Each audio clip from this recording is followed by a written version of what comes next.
Perkenalkan, nama saya Felix Pranki Purba. Nomor induk mahasiswa 182314033 dari Prodi Ekonomi 2018 Universitas Sanata Dharma, Yogyakarta. Saya akan menjelaskan perkembangan industri pariwisata di Indonesia dalam lingkup makro untuk memenuhi tugas akhir mata kuliah perekonomian Indonesia.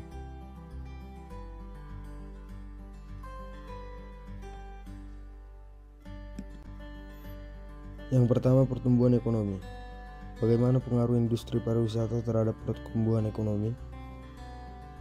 Industri pariwisata mendapatkan perhatian khusus di zaman kepemimpinan Jokowi dan Yusuf Kala. Sektor pariwisata ditetapkan menjadi salah satu sektor prioritas pembangunan nasional, di mana industri pariwisata ini diharapkan dapat menjadi leading sektor dan sekaligus mampu menggerakkan sektor industri lainnya. Data Kementerian Pariwisata 2018 menunjukkan, sejak 2013 sektor pariwisata menempati posisi keempat setelah minyak dan gas bumi, batu bara, serta kelapa sawit sebagai penghasil devisa negara. Selain gencar mendorong deregulasi untuk mempermudah investasi dan proses izin usaha, pemerintah juga gencar membangun infrastruktur di sana-sini untuk memperbaiki kualitas infrastruktur di lokasi destinasi wisata maupun koneksitas antar kawasan di Indonesia. Dari data Kementerian Pariwisata mencatat pada 2014 jumlah wisatawan mancanegara sebanyak 9,4 juta. Maka setahun pemerintahan Jokowi, angka kunjungan naik sebesar 1 juta. Pada 2015 tercatat 10,4 juta. Tahun 2016 tercatat 11,5 juta. Tahun 2017 naik cukup signifikan menjadi 14,3 juta. Dan tahun 2018 tercatat sebanyak 15,8 juta. Januari 2019 tercatat 1.158.162 tamu mancanegara berkunjung ke Indonesia. Ada kenaikan kisaran 58.000 lebih dibandingkan bulan yang sama pada 2018, yang tercatat sebanyak 1.100.677 orang. Namun semenjak pandemi COVID-19 melanda Indonesia, sektor pariwisata mengalami penurunan. Penurunan tersebut adalah dalam jumlah wisatawan mancanegara dan lokal, devisa, investasi, dan penyumbang bagi perekonomian nasional. Untuk menekan angka penularan COVID-19, pemerintah melakukan berbagai kebijakan yang membatasi pergerakan masyarakat. Salah satunya seperti PSBB atau pembatasan sosial berskala besar. Adanya kebijakan pembatasan sosial besar-besaran serta ditutupnya tempat-tempat rekreasi dan tempat hiburan yang ditujukan untuk menekan penyebaran COVID-19 menyebabkan mobilitas masyarakat menurun. Hal ini memberikan dampak ekonomi yang cukup besar terhadap sektor pariwisata. Dampak pandemi terhadap pertumbuhan ekonomi dari sektor pariwisata. Pemerintah dalam rencana pembangunan jangka menengah 2014-2019 telah menetapkan berbagai sasaran dan strategi di sektor pariwisata. Banyak indikator yang menjadi target pengembangan pariwisata di Indonesia, antara lain kontribusi terhadap PDB, jumlah kedatangan wisatawan, dan pendapatan dari sektor pariwisata. Kontribusi sektor pariwisata terhadap PDB nasional diperkirakan akan mencapai sekitar 8% dari PDB pada tahun 2019, meningkat dari sekitar 4,2% dari PDB pada tahun 2014. Target lainnya adalah jumlah kedatangan wisatawan yang diperkirakan akan mencapai sekitar 20 juta wisatawan pada tahun 2019, meningkat tajam dari sekitar 9 juta wisatawan pada tahun 2014. Pariwisata merupakan sektor andalan perekonomian nasional yang memiliki potensi untuk mendorong pertumbuhan ekonomi suatu negara. Namun semenjak adanya pandemi COVID-19, pariwisata juga merupakan salah satu sektor yang sangat terdampak. Berdasarkan data BPS 2021, terdapat penurunan jumlah wisatawan yang cukup signifikan, baik wisatawan lokal maupun wisatawan mancanegara. Total kunjungan wisatawan mancanegara ke Indonesia pada tahun 2020 sebesar 4,2 juta. Apabila dibandingkan dengan tahun 2019, jumlah wisatawan mancanegara turun sebesar 75,03%. Dapat dilihat dari data Kementerian Pariwisata tahun 2015, sektor pariwisata berkontribusi sebesar 12,33 miliar US dollar atau setara dengan 169 triliun. 4 tahun kemudian, pendapatan devisa sektor pariwisata mengalahkan migas dan hasil ekspor di tahun 2019. Pemerintah menargetkan 20 juta wisatawan mancanegara berkunjung ke Indonesia di tahun 2019 untuk mencapai target pendapatan devisa dari sektor pariwisata sebesar 20 miliar US dollar. Namun, di tahun 2020 ini, wisata di Indonesia sangat menurun akibat pandemi COVID-19. Akibat pandemi ini, kondisi pariwisata Indonesia mundur 20 tahun jika dilihat dari kata wisatawan mancanegara yang berkunjung. Kepala Biro Komunikasi Publik Kementerian Pariwisata dan Ekonomi Kreatif, Agustini Rahayu mengatakan bahwa data hingga September tahun 2020, jumlah kunjungan wisatawan mancanegara hanya mencapai 3,5 juta orang. Adanya penurunan pendapatan industri pariwisata. Sebelum COVID-19 melanda, Indonesia masih menjadi daya tarik bagi wisatawan mancanegara. Ini tercermin dari kedatangan wisatawan mancanegara sepanjang 2018 yang tumbuh 12,6% menjadi 15,8 juta kunjungan dari tahun sebelumnya. Banyaknya destinasi wisata di tanah air yang sudah terkenal secara global seperti Bali, Pulau Komodo, Raja Ampat, Danau Toba, dan digunakan menjadi magnet bagi para wisatawan mancanegara berkunjung ke Indonesia. Berbagai macam alasan wisatawan asing memilih berlibur ke Indonesia karena objek wisata dan alam yang indah, banyaknya pantai, keramahan penduduknya, serta biaya hidup yang relatif murah.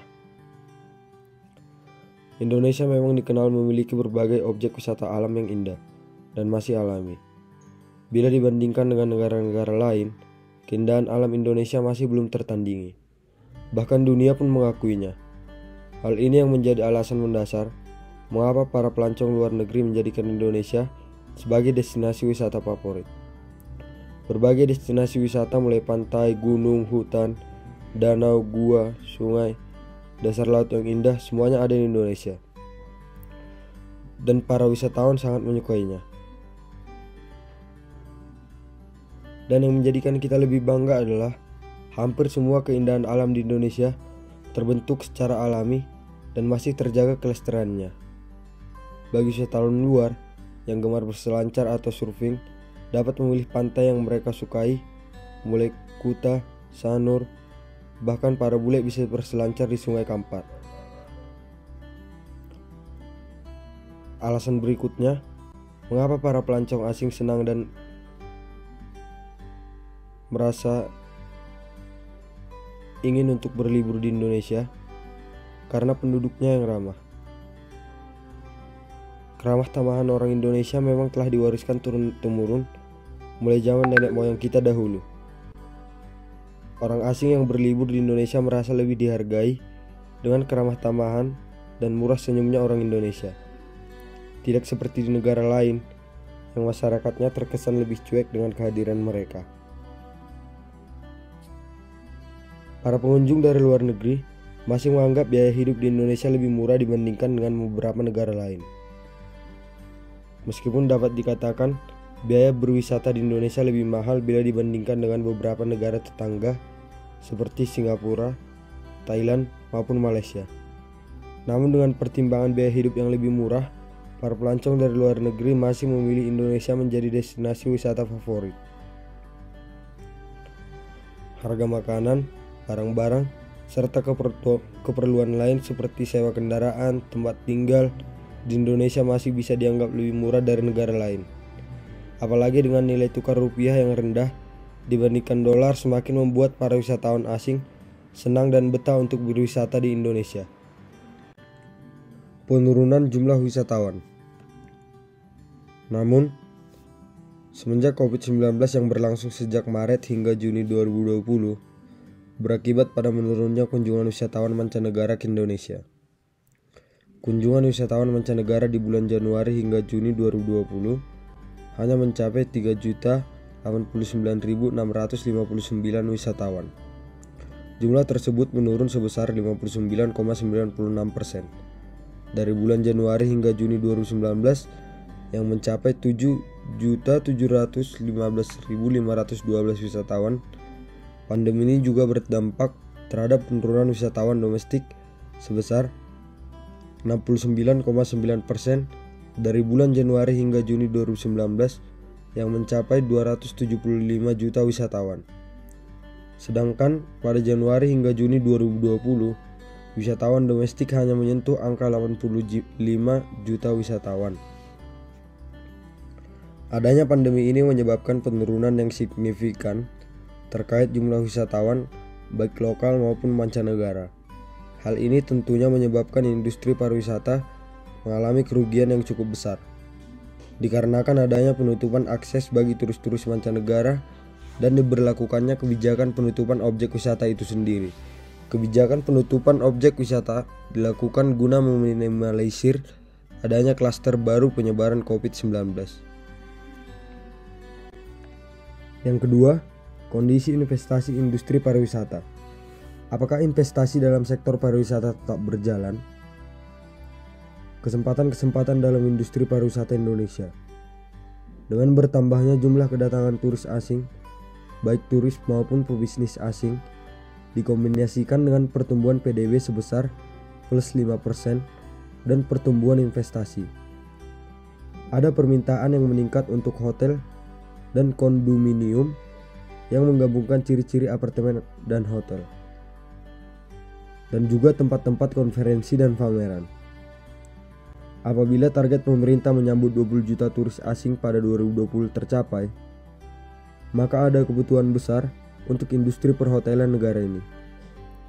Terlebih lagi, masyarakat ekonomi ASEAN atau MEA yang akan dimulai pada akhir tahun 2015 mengimplikasikan hubungan dagang yang lebih intensif di wilayah ASEAN atau mengakibatkan semakin besarnya permintaan untuk akomodasi hotel dan lain-lain.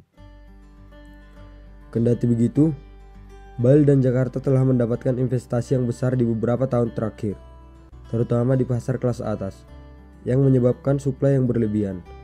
Para investor yang ingin mendirikan hotel-hotel di wilayah ini dan juga hotel-hotel yang sudah ada perlu memunculkan konsep yang asli dan kreatif untuk menjadi pemimpin pasar. Investasi industri pariwisata. Kementerian Pariwisata dan Ekonomi Kreatif mencatat investasi di sektor pariwisata pada kuartal 1 sampai 2020 berada di angka 401,4 juta dolar Amerika Serikat. Dengan nilai penanaman modal asing sebesar 220,3 juta dolar Amerika Serikat, serta nilai penanaman modal dalam negeri sebesar 181,3 juta dolar Amerika Serikat. Menurut data dari tahun sebelumnya, angka tersebut tergolong kecil. Walaupun demikian, pemerintah tidak tinggal diam. Pemerintah juga melakukan beberapa upaya-upaya agar iklim investasi di sektor perhotelan dan pariwisata bisa tetap bergerak. Bidang Industri dan Investasi Kemenparekraf menuturkan pemerintah memiliki beberapa stimulus seperti relaksasi perpajakan, PMK nomor 23, PMK nomor 44, dan subsidi biaya listrik.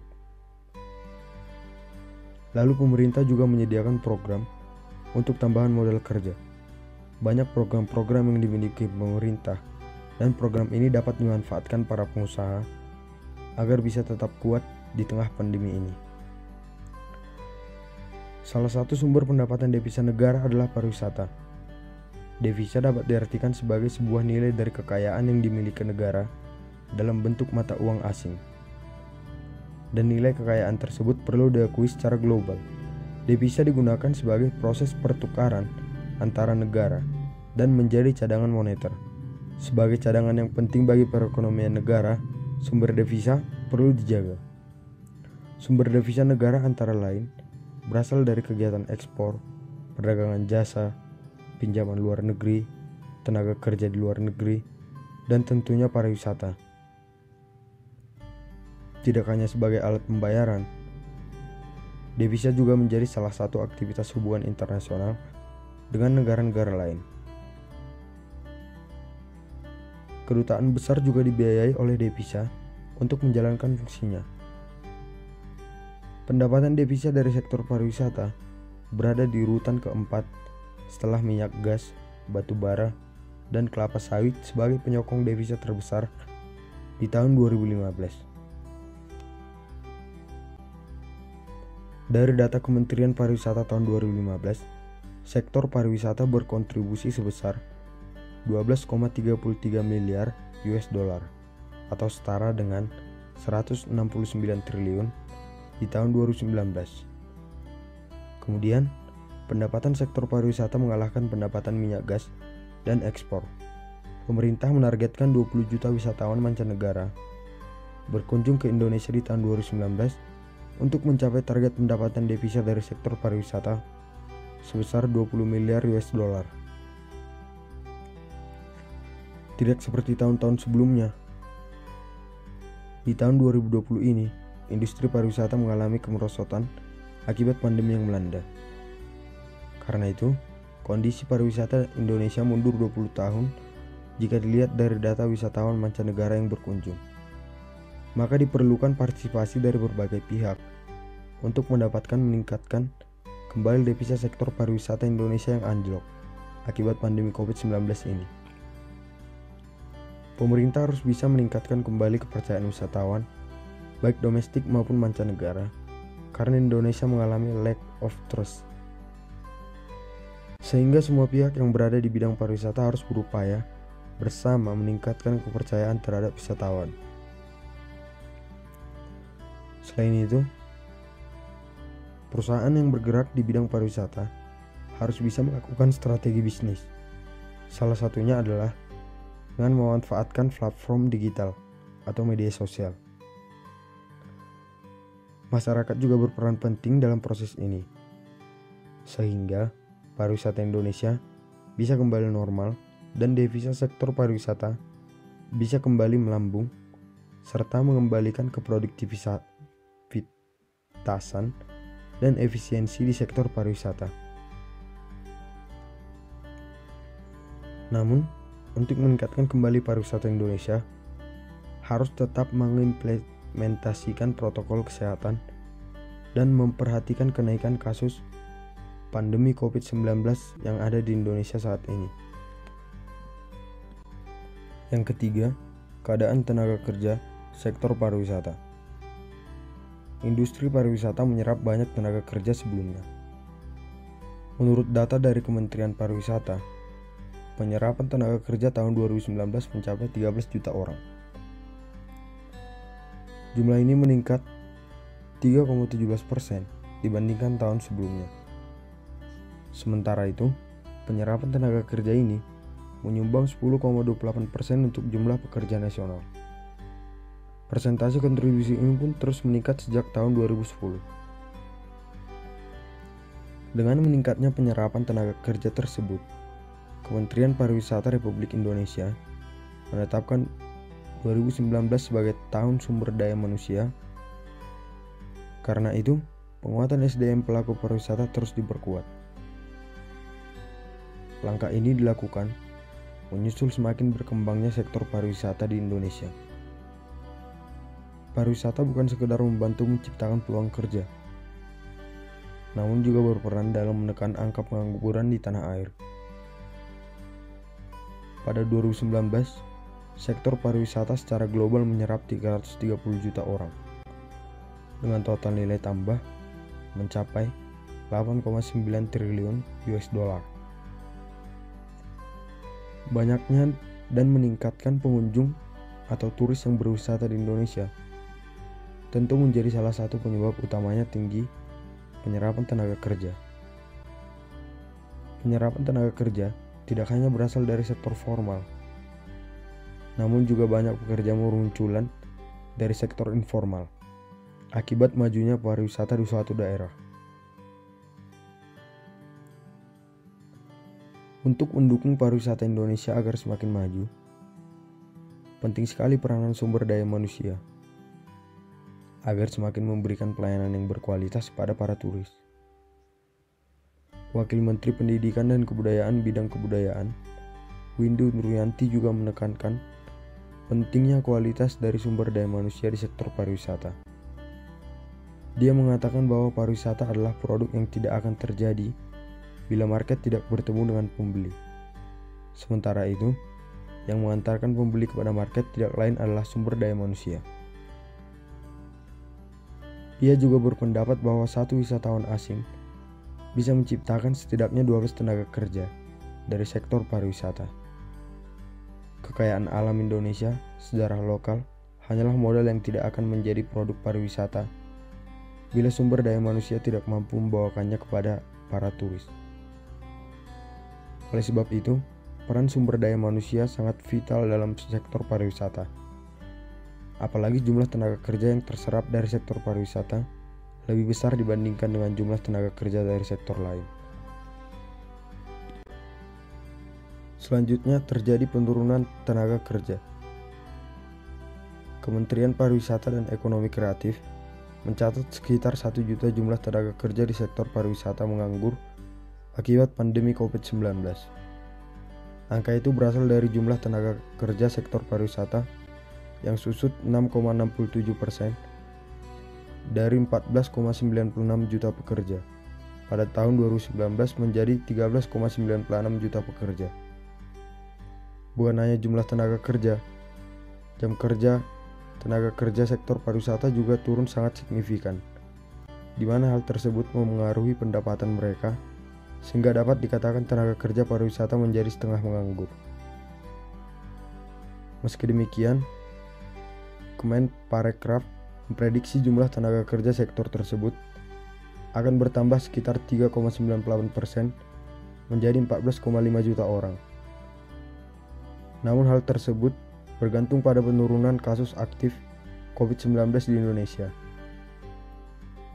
Pemulihan ekonomi beberapa daerah yang bergantung pada pariwisata bergantung pada dua hal, yakni stimulus pemerintah dan kecepatan penanganan COVID-19. Yang keempat, kebijakan pemerintah. Kebijakan apakah yang dilakukan pemerintah terkait perkembangan industri saat ini? Program pemulihan industri pariwisata. Menurut Kementerian Pariwisata dan Ekonomi Kreatif, pemulihan ekonomi dalam industri pariwisata akibat pandemi COVID-19 secara umum masih menjadi program besar pemerintah di tahun 2021. Ia juga mengatakan pada tahun 2021, pembangunan pariwisata diarahkan untuk mendorong pemulihan ekonomi secara global. Program ke depan akan difokuskan pada pemulihan pariwisata, terutama mengembangkan 5 destinasi prioritas, yaitu Danau Toba, Borobudur, Mandalika, Labuan Bajo, dan Likupang. Kebijakan akan ditekankan pada upaya pengembangan aspek 3A, atraksi, aksesibilitas, dan amenitas. Selain itu, ia juga menekankan peningkatan pada 2P, yaitu promosi dan partisipasi pelaku usaha swasta, khususnya di 5 destinasi super prioritas. Selanjutnya, pendekatan Storynomics Tourism. Dalam sisi lainnya akan dilakukan pendekatan Storynomics Tourism yang mengedepankan narasi, konten kreatif, living culture, dan kekuatan budaya, serta pemanfaatan skema KPBU dalam membangun pusat-pusat hiburan seperti theme park yang akan menyerap banyak wisatawan. Mengemas keindahan pariwisata Indonesia dalam satu cerita itu menjadi hal yang penting dalam rencana pengembangan sektor pariwisata, khususnya di 5 destinasi pariwisata super prioritas, yaitu Danau Toba, Borobudur, Mandalika, Labuan Bajo, dan Likupang pada tahun 2021. Melalui sejumlah strategi ini, diharapkan dapat memberikan gambaran yang lebih luas mengenai cerita-cerita menarik di balik destinasi wisata super prioritas tersebut. Yang terakhir adalah virtual tourism. Virtual tourism sebagai alternatif menghadapi kelesuan industri pariwisata. Virtual tourism alias wisata virtual jadi salah satu alternatif yang muncul di tengah kejemuan pandemi COVID-19. Wisata virtual hadir sebagai salah satu bentuk transformasi dan adaptasi melawan pandemi dengan memanfaatkan teknologi, sembari menunggu proses recovery dunia pariwisata yang belum signifikan. The International Air Transport Association memperkirakan bahwa perjalanan belum akan kembali ke tingkat pra-pandemi hingga 2024 mendatang. Gagasan wisata virtual ini dikembangkan oleh berbagai pihak, seperti Kemenparekraf, Pemda, serta masyarakat.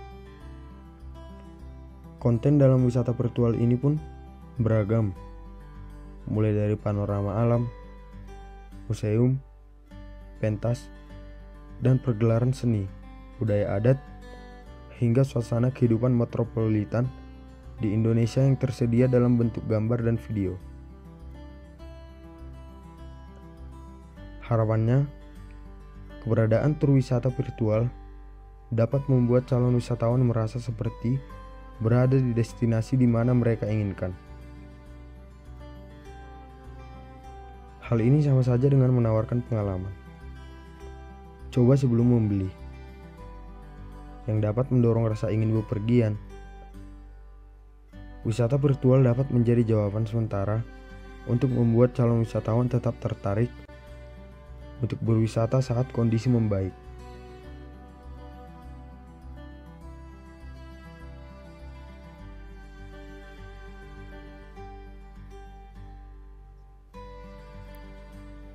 Kesimpulan yang dapat saya ambil, pandemi COVID-19 yang terjadi memberikan dampak penurunan bagi sektor pariwisata. Adanya kebijakan pembatasan sosial besar-besaran atau yang sering kita sebut PSBB memberikan dampak ekonomi yang cukup besar terhadap sektor pariwisata. Badan Pusat Statistik atau BPS mencatat bahwa kunjungan wisatawan mancanegara ke Indonesia secara kumulatif selama periode Januari sampai November 2020 lebih rendah dari periode yang sama di tahun sebelumnya. Terdapat 10.946 usaha pariwisata yang terdampak dan 30.421 tenaga kerja wisata kehilangan pekerjaan. Pemerintah melalui Kementerian Pariwisata dan Ekonomi Kreatif atau Kemenparekraf juga telah melakukan beberapa langkah kebijakan untuk memperbaiki sektor pariwisata, seperti program pemfokusan pada pemulihan pariwisata, terutama mengembangkan 5 destinasi prioritas, yaitu Danau Toba, Borobudur, Mandalika, Labuan Bajo, dan Likupang. Dengan kebijakan yang ditekankan pada upaya pengembangan aspek 3A, atraksi, aksibilitas, dan amenitas, juga pendekatan stronomic tourism yang mengemas keindahan pariwisata Indonesia dalam satu cerita. Virtual tourism juga dapat membantu pemulihan industri pariwisata. Keberadaan tur wisata virtual diyakini dapat membuat calon wisatawan merasa seperti berada di destinasi di mana destinasi yang mereka inginkan, dan dapat menjadi jawaban sementara untuk membuat calon wisatawan tetap tertarik untuk berwisata saat kondisi membaik. Demikian penjelasan yang bisa saya jelaskan. Terima kasih.